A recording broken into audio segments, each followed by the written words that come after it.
નમસ્કાર, પ્રણામ મિત્રો. સ્વાગત છે તમારું એક નવા વિડીયોમાં. દોસ્તો, આજનો વિડીયો કોઈ તમારી સાથે સારી રીતે વર્તન ના કરતા હોય, કોઈ તમને ઇગ્નોર કરતા હોય, એની પાછળના આ બે મુખ્ય કારણો હોય છે, એના વિશે છે. ચેનલમાં નવા હોવ તો લાઈક, શેર અને સબસ્ક્રાઈબ જરૂર કરો અને વિડીયોને અંત સુધી જરૂર જુઓ, જેથી પૂરતી માહિતી મળી શકે. તો ચાલો શરૂ કરીએ.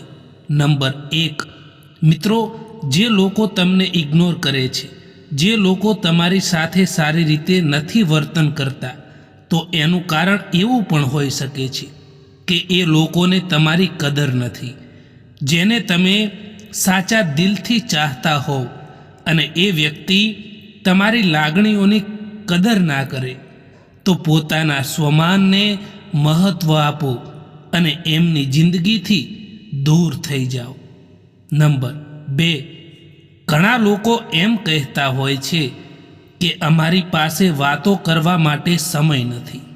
દોસ્તો, જીવનમાં જે વ્યક્તિને તમારી જરૂર હોય છે, એ વ્યક્તિ તમારા માટે સમય કાઢી જ લે છે.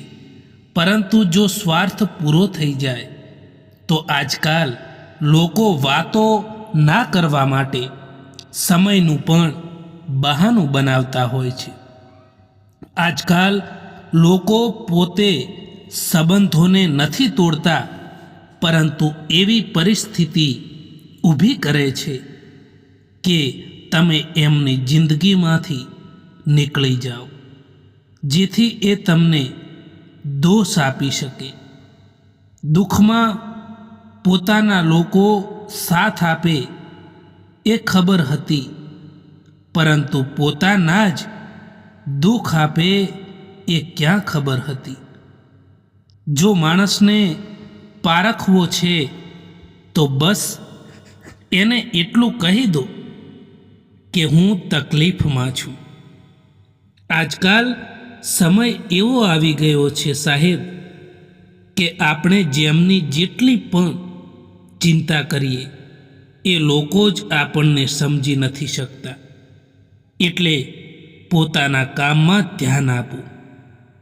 જિંદગી ખૂબ જ નાની છે.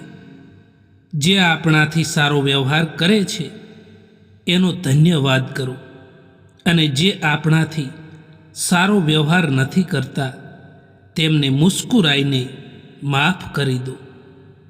ખોટા લોકોને મનાવવા નહીં અને સાચા લોકોને ક્યારેય છોડવા નહીં. સંબંધ થોડા હશે તો ચાલશે, પરંતુ સારા અને સાચા લોકો સાથે હોવા જોઈએ. દોસ્તો, બધા જ દુઃખ સહન થઈ જાય છે માણસથી સાહેબ, પરંતુ જ્યારે તેની લાગણીને માન ના મળે ત્યારે એ માણસ અંદરથી તૂટી જાય છે. ચૂપ રહેવું જ સારું હોય છે, કારણ કે અહીં સમજવાવાળું કોઈ નથી, અને જે પણ સમજવાવાળા છે તે વાતોનો કંઈક અલગ જ મતલબ કાઢતા હોય છે.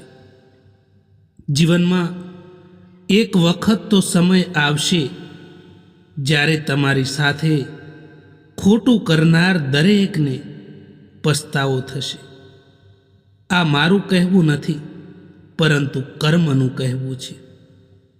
આજકાલ લોકો હક તો બતાવવા માંગે છે, પરંતુ સંબંધોને નિભાવવા નથી માંગતા. જિંદગીમાં તમે જે કરવા માંગો છો તે જરૂર કરો. એ ના વિચારો કે લોકો શું કહેશે, કારણ કે લોકોનું તો કામ છે બોલવાનું. એ બોલતા રહેશે. તમે તમારા પ્રગતિના રસ્તામાં આગળ વધવાનું ચાલુ રાખો.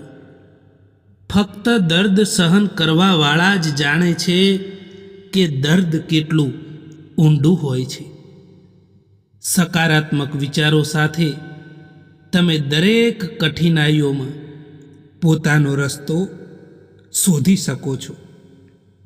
સમય અને સ્થિતિ ક્યારેય પણ બદલાઈ શકે છે. એટલા માટે ક્યારેય કોઈનું અપમાન ના કરો અને ના કોઈને કમજોર પણ સમજો. કારણ કે તમે શક્તિશાળી હોઈ શકો છો, પરંતુ સમય તમારાથી પણ વધારે શક્તિશાળી છે. એ હંમેશા યાદ રાખજો. નીતિ સારી રાખનાર અને બીજાનું ભલું ઈચ્છનાર વ્યક્તિ પાસે ભલે પૈસા ના હોય, પરંતુ ભગવાન એમનું કોઈ પણ કામ અટકવા નથી દેતા. પ્રત્યેક દિવસની શરૂઆત એક અપેક્ષાથી થાય છે અને એક અનુભવથી પૂર્ણ થાય છે. સંપત્તિ સુખ નહીં પરંતુ સગવડ આપે છે. સુખ તો સાચા સંબંધોની ચાવીથી જ મળે છે. એ લોકોથી દૂર રહેવું જ યોગ્ય હોય છે જે લોકોને તમારા નજીક હોવાની કદર નથી હોતી. ક્યારે કોઈ પર આંખ બંધ કરીને ભરોસો કરવાની ભૂલ ક્યારેય ના કરતા દોસ્તો.